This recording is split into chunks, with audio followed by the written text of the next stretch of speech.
Marshall in the middle. They say Gainesville, there Florida. Hazel, Florida. They say there's not Gainesville. any atheists in foxholes. Think about and tell No. me a little bit about your spirituality and how your spirituality keeps you going. When times are tough. Well, it's funny because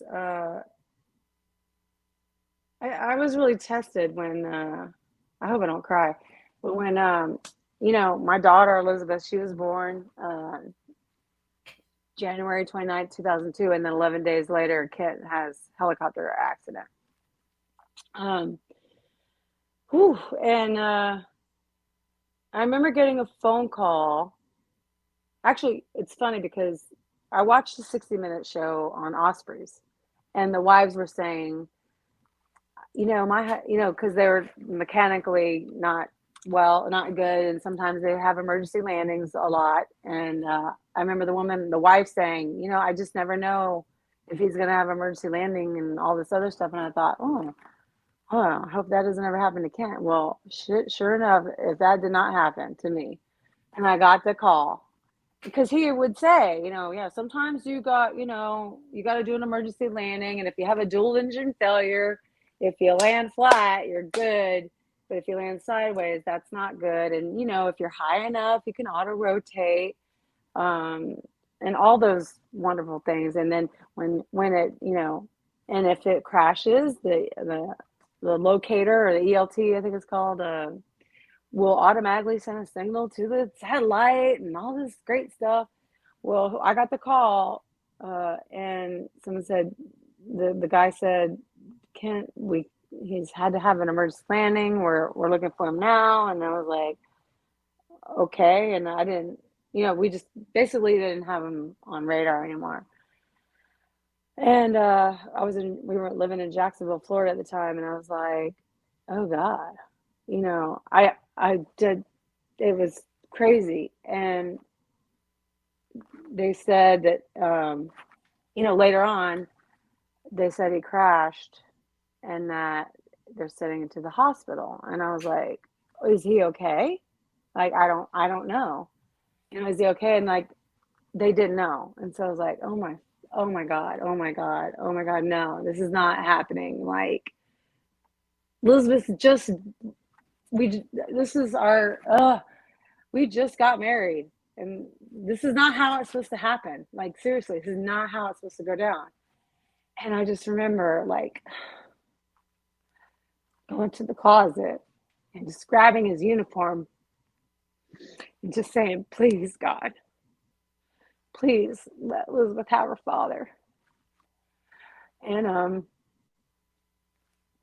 I went to my neighbors, and I knew they were really like spiritual, and I was like, I don't know what to do. Can we pray? I don't know. Let's do this, and like they prayed, and it was just really scary for a long time. And then I got picked up. They were taking me to the Shands Hospital, and I just remember looking at we were on 95, and I just remember just looking at all this. I was just so numb. And we drove up, they drove up to the emergency room, and I see the fucking chaplain, and I'm like, oh shit, here it comes. He's gonna tell me this. I've seen these damn movies. And he didn't say anything, and I was like, what's going on? And then I found out that Chief Warrant Officer Justin Swafford had passed and died in the accident. So that was really hard, because Ken was still alive and was taken to the emergency room. But then, like, Justin didn't make it, and it was hard for me. I couldn't celebrate, so I just spent time with the family, and we prayed and stuff. And, I felt it was like, I still didn't know what was going on with Ken. And I saw the surgeon come out, and she's walking up to me, and I'm thinking, I don't care. Like, I'll push him in a wheelchair. Like, just tell me he's alive. I didn't know his condition, anything. And I was like, ready to hear it.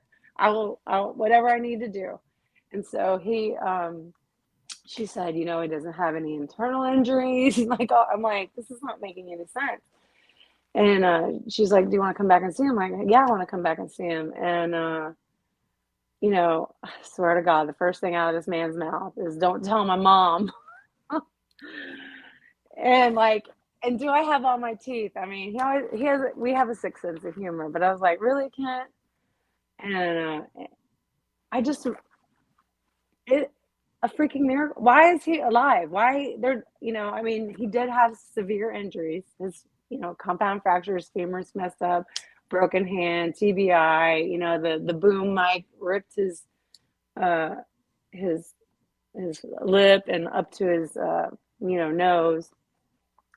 But, when they were looking for him, it took, they couldn't, when he crashed, they couldn't go start looking for him right away because they were going back to Jacksonville to get gas. This was in Camp Landing, and they had to leave him, and that would kill them, like have him leave him behind and then go get gas and then come back. And so the ELT didn't work, and Kent had the beacon radio, and it was like all twisted behind him. Like everything that was happening went wrong. Like he tried to do the pin flares, and the pin flares were like, I don't know if you ever gotten like shampoo and conditioner. They got that plastic thing and they're hard to pull apart. That's the kind of stuff they have in the pin flare. He finally got the pin flare out, gets it out, and it falls. That's done.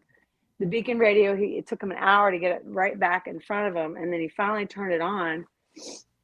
And then basically all the Apaches, when they came back, just had to do like a hot and cold and just try and find. And like they finally found him right before the sun went down. And Kent remembers they said they were going to try and take his leg off or cut his leg off because it was so bad. And he was, he told me that when the light shined on him, he thought that was like the light to heaven, like, but it was like the searchlight. But it was tough. And then at the hospital, I just remember going, I'll push him. I don't care. I just want him to be alive. And then we spent all night in the hospital, and like, this is what I'm talking about. This is the kindness of strangers. And they came and brought us food. Like, I didn't know these people. And they heard about it, like those are the people I remember. They're out there. And I didn't know them from Adam, but like, they're telling me, we saw what happened, and here's food, and we're praying for you and stuff like that. And I mean, like I said, I've always felt like,